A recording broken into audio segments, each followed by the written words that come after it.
선례를 행하고 라는 제목으로 하나님의 말씀을 전거하겠습니다. 바울은 3차 전도 여행을 마치고 예루살렘에 도착합니다. 수많은 제자들이 예루살렘에 가면 큰일 납니다. 무슨 일이 생길지 모릅니다. 만류했지만 바울은 이것이 사명인 줄 알고 하나님의 뜻이라 믿고 그래서 예루살렘으로 향해서 끝내 도착하게 됩니다. 자, 예루살렘 도착하면 가장 먼저 누구를 만나야 될까요? 예루살렘 교회의 지도자를 만나야 됩니다. 오늘 18절을 보니까 지도자인 야고보와 장로들을 만나는 이야기를 우리에게 하고 있습니다. 여기에 등장하는 야고보는 성경에 야고보라는 인물들이 여러 명 등장합니다. 그 중에 본문에 있는 야고보는 예수님의 동생 야고보를 말합니다. 성경 야고보서의 저자이기도 합니다. 사도 야고보는 다른 인물이죠. 사도 야고보는 훨씬 전에 순교를 했습니다. 그렇기 때문에 지금 현재 이 땅에는 있지 않고요. 하나님 품에 있죠. 본문에 있는 야고보는 예수님의 동생 야고보인데 그때 당시에 예루살렘 교회 최고 지도자로 알려져 있습니다. 바울이 이들을 만나서 이제 선교 보고를 하는 겁니다. 2차 전도여행 보고도 하고요. 3차 전도여행 보고도 합니다. 이런 보고를 들은 교회 지도자들이 하나님께 영광을 돌리게 되죠. 하나님께서 수많은 이방인들도 하나님의 백성으로 불러주셨다. 돌아오게 하셨다. 복음이 그 수많은 열방 가운데 퍼져가게 되었다라며 영광을 돌리는데 아울러 우려의 목소리도 바울에게 들려줍니다. 자, 무슨 이야기인가 하면 바울 사도님 보는 바와 같이 예루살렘 교회가 많이 부흥했습니다. 예루살렘에는 주로 누가 살고 있습니까? 유대인들이 많이 살고 있잖아요. 수많은 유대인들이 주님께로 돌아왔는데 그 유대인들 중에 상당수가 바리새인들입니다. 바리새인들은 율법에 대해서 어떻게 생각합니까? 굉장히 열심인 사람들이죠. 그런데 바리새인들 뿐만 아니라 열심당이라고 독립투쟁하던 그런 사람들도 교회에 들어오게 되고 수많은 유대인들이 예수님을 믿게 된 것입니다. 그런데 이들이 율법에 너무너무 열심인 사람들이에요. 그들이 바울에 대해서 오해를 하고 있다라고 이야기합니다. 바울은 사도라고 이야기를 하고 우리가 알기에 유대인이고 그런데 왜 해외에 나가서 전도하고 사역하면서 해외에 어떤 사람들이 있습니까? 이방인뿐만 아니라 디아스포라 유대인들이 있습니다. 바울은 선교 사역할 때 가장 먼저 어디를 방문했습니까? 유대인 회당을 방문했습니다. 그리고 회당을 중심으로 복음을 전했죠. 거기에 유대인들이 있습니다. 자, 이들이 이런 이야기를 들은 거예요. 바울이 복음을 전할 때 유대인들에게 더 이상 율법을 지킬 필요가 없다라고 가르쳤다라는 겁니다. 가르쳤다라는 거예요. 그러니까 모세를 배반하고 할례가 필요 없다라고 하고 율법을 지키지 않도록 유대인들에게 그렇게 가르쳤다라는 것입니다. 그래서 그런 이야기를 들은 유대인들이 예루살렘 교회에 가득하니까 바울이 왔다는 소식을 들으면 그들에게 난리가 난다는 거예요.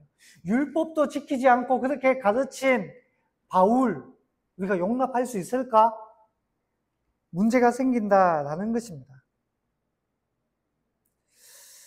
여러분, 바울은 이전에도 예루살렘에 온 적이 있습니다.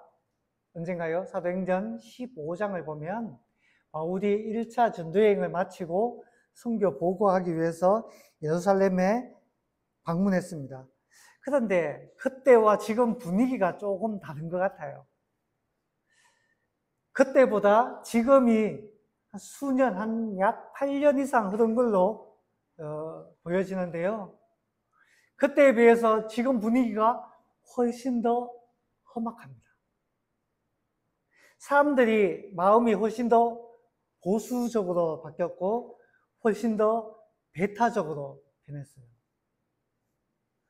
포용성이 좀 줄어든 듯한 모습을 우리에게 보여주고 있습니다.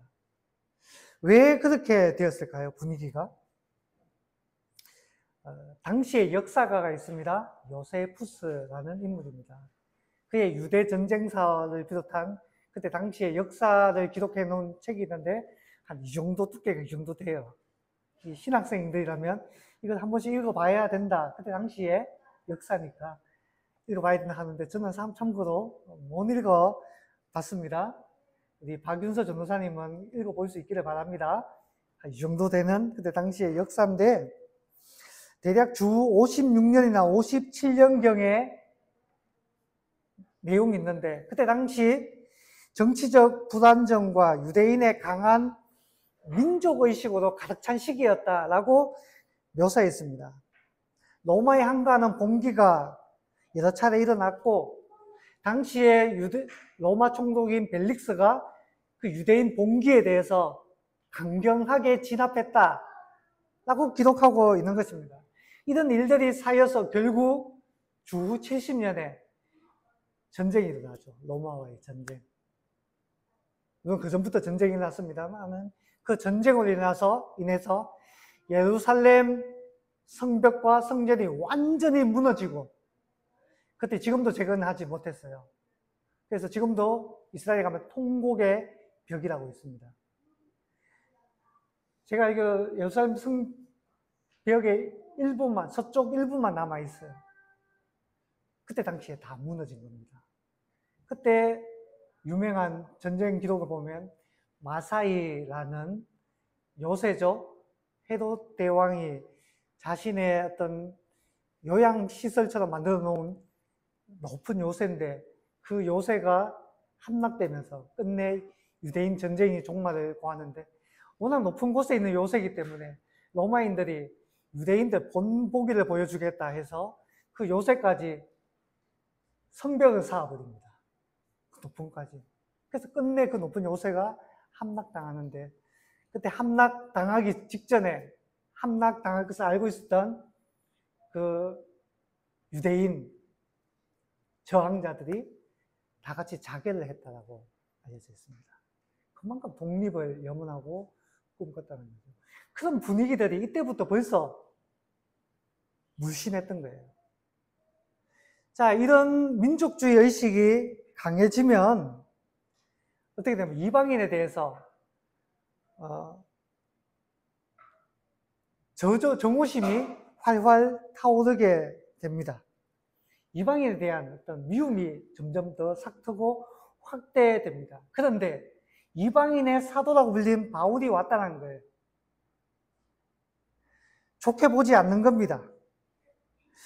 이와 같이 유대인들이 반란을 일으키고 이방인들에 대해서 배타적이 된 데는 그때 당시에 일어났던 기근도 한 몫을 한 것으로 생각됩니다. 자, 예루살렘 교회가 힘들어서 바울이 사역했던 이방인 교회들이 연보를 모아서 바울 편에 예루살렘에 보냈다라고 이야기했죠. 왜? 예루살렘 교회가 힘드니까. 왜 힘들어졌느냐? 기근 때문에 그래요.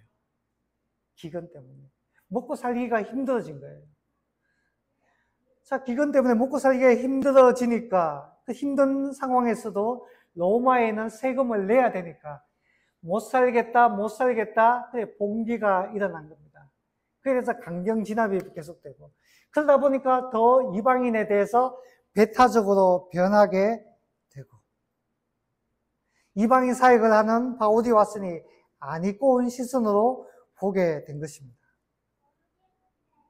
자, 어떻게 해결해야 될까요? 이 문제에 대해서. 그래서 예루살렘 교회 지도자들이 이야기를 해줍니다. 자, 저들의 마음을 좀 풀어주고 돌려줄 필요가 있으니까 바울 선생 요 두 가지를 했으면 좋겠습니다 라고 이야기합니다. 하나는 바울 선생이 율법을 잘 지킨다는 것을 보여주십시오. 어떻게 해요? 결례를 행해 주십시오라는 겁니다. 결례라는 것은 무엇인가 하면 정결 예식입니다. 종교적인 정결 예식. 손을 씻고 또 뭔가 이제 이방인들과 접촉했기 때문에 이방인과 접촉함으로 말미암아 오염된 것, 그런 것들을 이렇게 거룩하게 하는 일종의 종교적인 예식을 말합니다. 자, 이것을 지킴으로 말미암아 율법을 존중한다는 것을 보여주십시오라는 것입니다.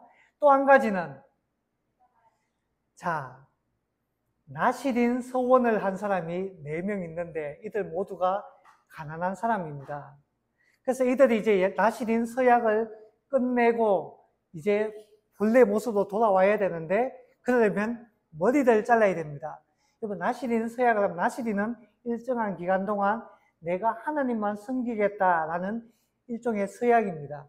나실인 서약을 하면 머리를 자를 수가 없어요. 삼손이 나실인이었기 때문에 머리를 자르지 않고 계속해서 길렀던 것입니다. 그런데 이제 서약을 마치고 머리를 잘라야 되는데, 이런 일들을 행하기 위해서는 돈이 필요했던 것 같아요. 돈. 자, 이들이 가난하니까 바울 선생이 이들의 비용을 대신해서 내주면 사람들이 이렇게 생각합니다. 바울 선생이 율법을 그토록 존중하고 유대의 전통도 존중한다고 믿을 것이기 때문에 요 2가지를 행해 주십시오 라는 것입니다. 자, 바울이 이 2가지를 했을까요? 안 했을까요? 바울이 그대로 따라줍니다. 본인도 결례를 행하고 네 사람을 위해 비용도 대신 해결해주고. 바울이 왜 그렇게 했을까요? 이렇게 하는 것이 진리이기 때문에 그런 걸까요? 그렇지 않습니다. 바울은 갈라디아서에서도 이야기했고 다른 데서도 이야기했고, 율법에 대해서 뭐라고 이야기했는가 하면 초등교사라고 이야기했습니다. 옛날에 개혁 한글파에서는 몽학선생이라고 했어요. 자, 초등선생, 몽학선생, 이것은 초등학교 교사를 이야기하는 것이 아니고 당시에 이런 문화였습니다. 잘 사는 집안에서는 아이들을 학교에 맡길 때에 학교에 데려다주는 보모 역할을 하는 사람들이 있었어요. 이 사람이 아이들을 직접 가르치는 것이 아니고 학교에 데려다주고 데리고 와주는 그런 역할을 하는 사람이었어요. 이 사람이 누구다? 초등교사다. 초등학교 선생님이 아니고. 진짜 교사는 누구냐? 그 학교에서 가르치는 사람이 진짜 교사다라는 겁니다. 자, 진짜 교사는 무엇이라고요? 복음이 진짜 교사고, 학교로 데려다주는 역할을 하는 이 초등교사는 율법이 역할을 한다라는 것입니다. 그래서 지금까지는 복음이 없었기 때문에 율법을 통해서 배워왔는데, 이제 복음이 왔기 때문에 율법의 역할은 다 했다라는 거예요. 복음은 뭡니까? 오직 믿음으로 구원받는다가 복음의 핵심입니다. 그런 점에서 율법의 역할은 끝났어요. 성경은 율법이 완성되었다며 율법에서 자유할 것을 말씀하셨습니다. 그래서 사도행전 15장에 나오는 예루살렘 공회가 열렸을 때 이방인들이 율법을 지켜야 되냐 말아야 되냐 이 문제가 대두되었을 때 어떻게 결론을 맺습니까? 이방인도 우리와 다를 바 없이 오직 믿음으로 구원을 받는다 라고 이신칭의를 확정하게 됩니다. 이신칭의. 믿음으로 구원을 받는다. 율법을 지켜서 받는 게 아니고. 그런데 오늘 본문에서 바울이 율법을 따라 결례를 행했습니다. 사실 해도 되고 안 해도 되는 일이에요. 그런데 왜 비용까지 내가면서 그렇게 했을까요? 여러분, 아디아포라라는 용어가 있습니다. 배워두시면 좋습니다. 아디아포라라는 용어가 있는데 뜻은 대수롭지 않은 혹은 사소한이라는 뜻입니다. 성경에는 반드시 지켜야 할 진리가 있는 반면에 이렇게 해도 좋고 저렇게 해도 좋은 별로 대수롭지 않은 그런 일들이 있어요.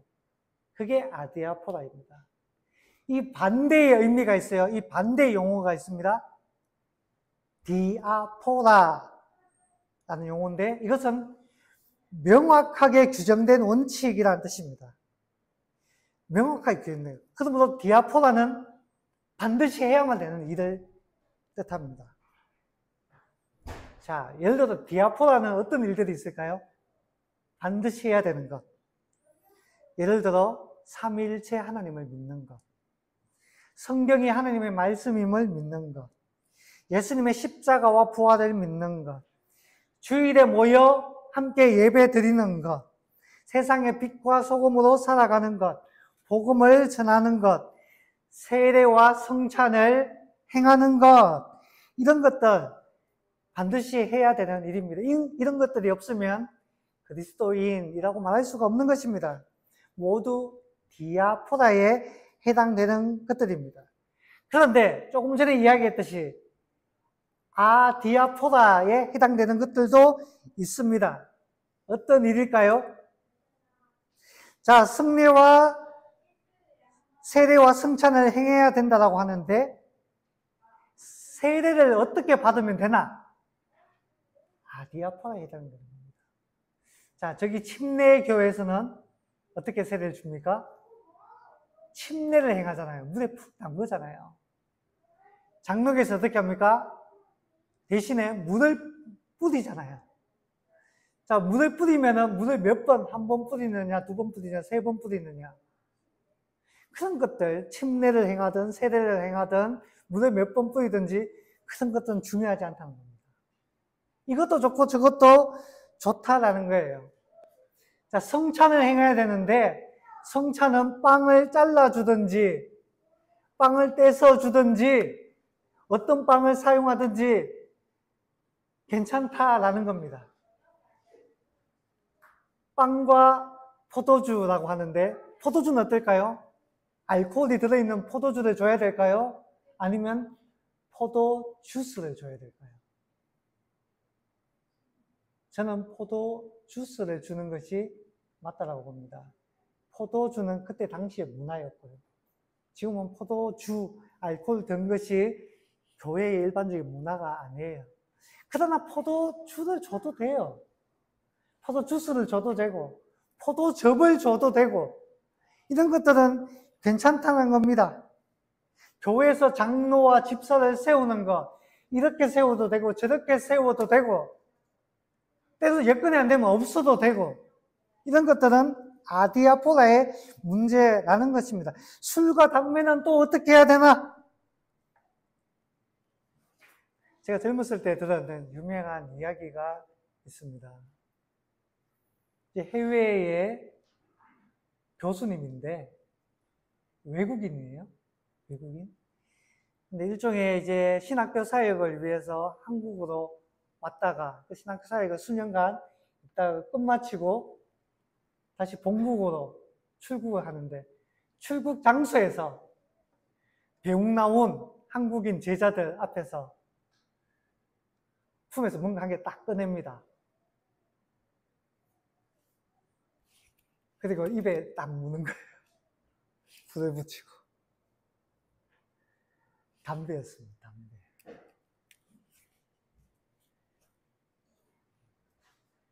원래 그분은 해외에서는 담배를 피시던 분이었어요. 그런데 그때 자기 본국의 문화에서는 담배는 기독교인의 덕목에서 아무런 문제가 되지 않았습니다. 아무런 문제가 되지 않았어요. 그래서 자연스러운 현상이었어요. 그런데 그분이 한국에 와서 사역을 하다 보니까 한국의 문화는 어떻습니까? 담배 안 되는 겁니다. 왜냐? 한국에는 과거에 선교사님들이 한국으로 건너왔을 때 한국에는 담배 피는 게 너무 일반화되었어요. 여성분들도 담배를 엄청나게 피웠습니다. 곰방대 같은 곳에. 술도 마시고, 담배도 피우고. 이런 게 너무 좋지 않은 겁니다. 그래서 선교사님들이 담배, 술 절대 못하게 윤리적으로 아예 막아버렸습니다. 한국에서는 그게 너무너무 당연한 거예요. 전 담배 안 핍니다. 술도 안 마시지만.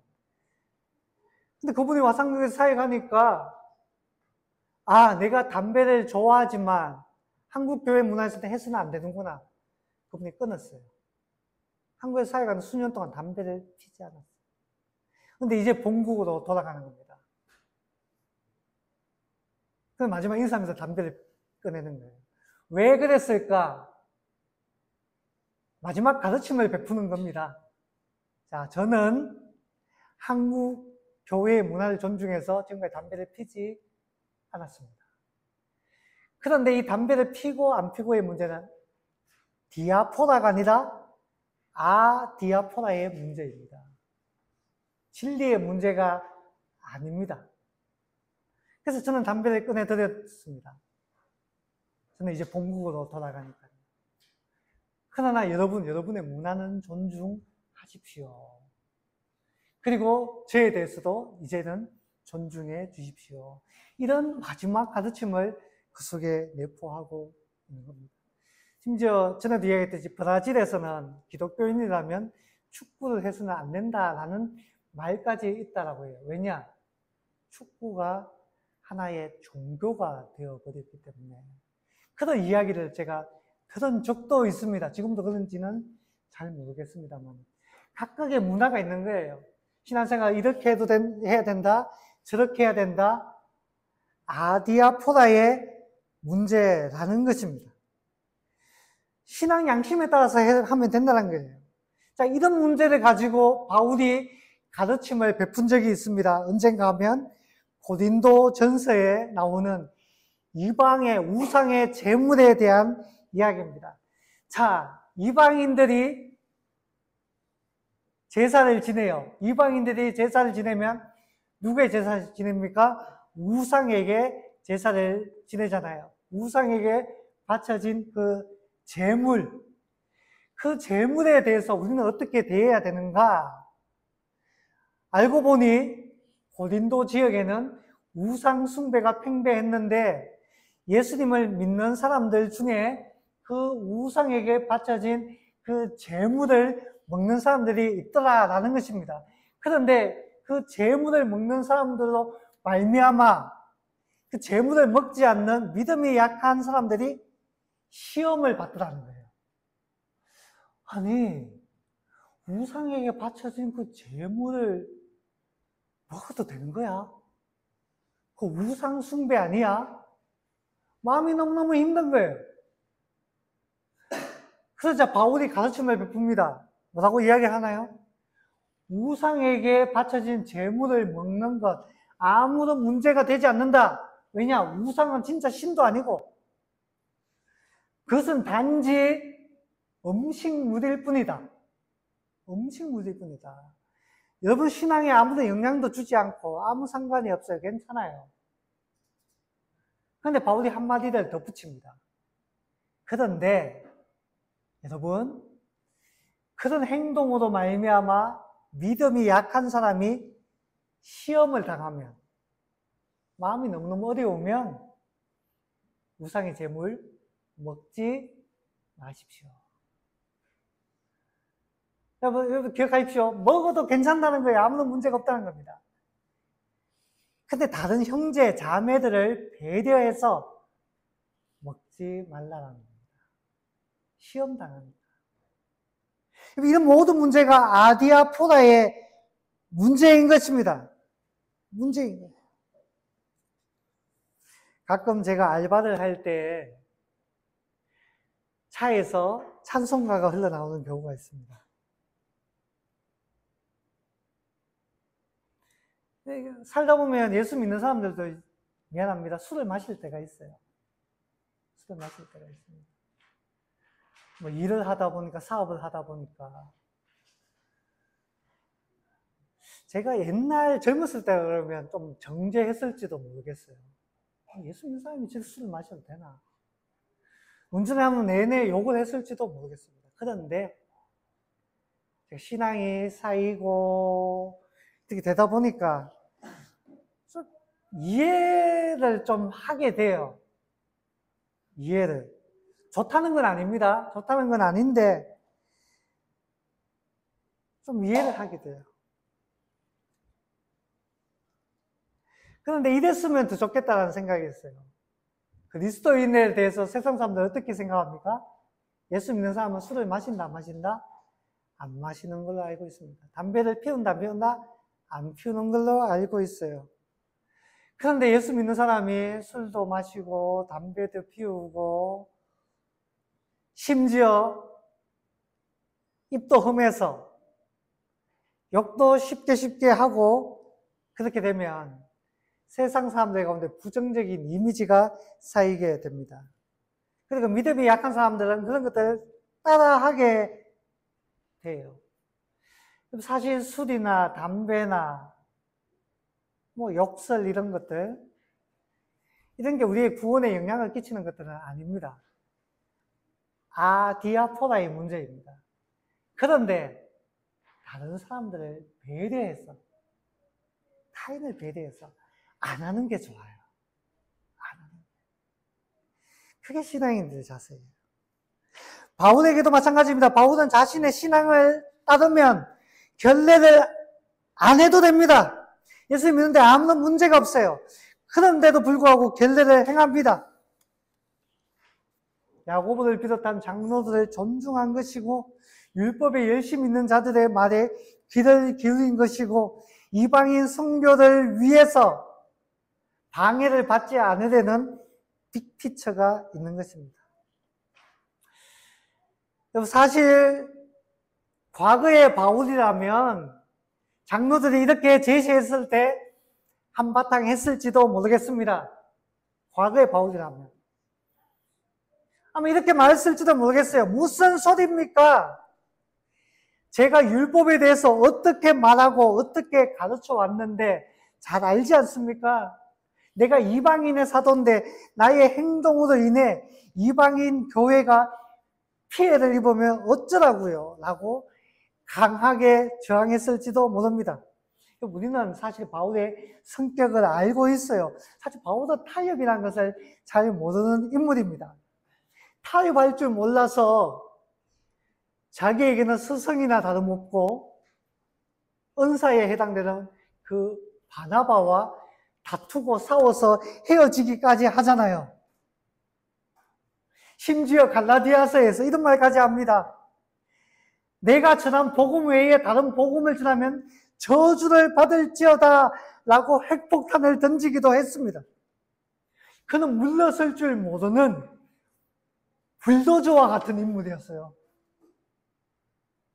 사실 우리는 성경에서 그런 바울의 성격을 알고 있습니다. 그런데 바울이 1차, 2차, 3차 전도여행까지 하면서 많이 부드러워졌습니다. 양보할 줄 알고 굽힐 줄 아는 삶이 되었어요. 저는 지혜로워졌고 원숙해졌다라고 말하고 싶습니다.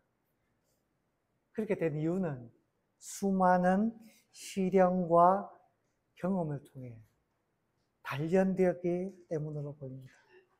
바울이 얼마나 고생을 했습니까? 여러분, 이건변은 고개를 숙인다라고 했습니다. 시련이 바울을 더 포용적인 사람으로 만든 것입니다. 더 관용적인 사람으로 만든 것입니다. 유명한 교부 어거스틴은 이렇게 말했습니다. 본질에는 일치를, 비본질에는 관용, 넉넉한 품이 필요한 것입니다. 그래서 바울이 이렇게 이야기했습니다. 고린도전서 9장 20절에서 유대인들에게는 내가 유대인과 같이 된 것은 유대인을 얻고자 함이요 율법 아래 있는 자에게는 내가 율법 아래 있지 아니하나 율법 아래 있는 자같이 된 것은 율법 아래 있는 자들을 얻고자 함이요. 본인은 그렇지 않은데 타인에게 어떻게 해요? 맞춰주는 겁니다.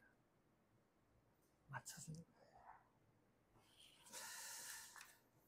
말씀을 정리합니다. 우리 푸른의 교회는 새로운 교회를 추구합니다. 왜냐? 기성교회들이 많이 있으니까. 기성교회들 많이 있으니까. 굳이 우리까지 기성교회와 똑같은 길을 갈 필요가 있느냐. 기성교회의 신앙생활과는 사실은 조금 다를 거예요. 뭐 오후 예배도 없고 새벽 기도회도 없고 교회가 작아서인지 뭐 조직도 아직 없고 앞으로도 조직을 어떻게 세워나갈까 저는 사실 아직도 그것도 고민하고 있습니다. 그러나 그런 기성교회와 어떤 모양은 좀 다르다 할지라도 저는 성경적인 교회가 되기를 원하고 또 무엇보다 품이 넓은 교회가 되면 좋겠다라는 마음이 늘 있습니다.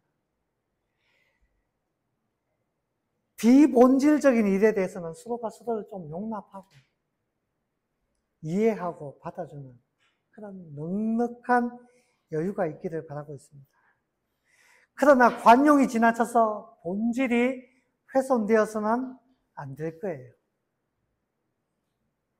진리는 굳건하게 붙들고 오직 예수, 오직 믿음, 오직 말씀이라는 진리는 굳건하게 붙들고 그 안에서 보다 관용적이고 포용적인 그런 교회, 그런 우리의 신앙이 되었으면 좋겠습니다. 이 둘 사이의 균형을 이루어서 건강하고 성경적인 교회가 되고 그런 저와 여러분 될 수 있기를 주님의 이름으로 간절히 소망합니다.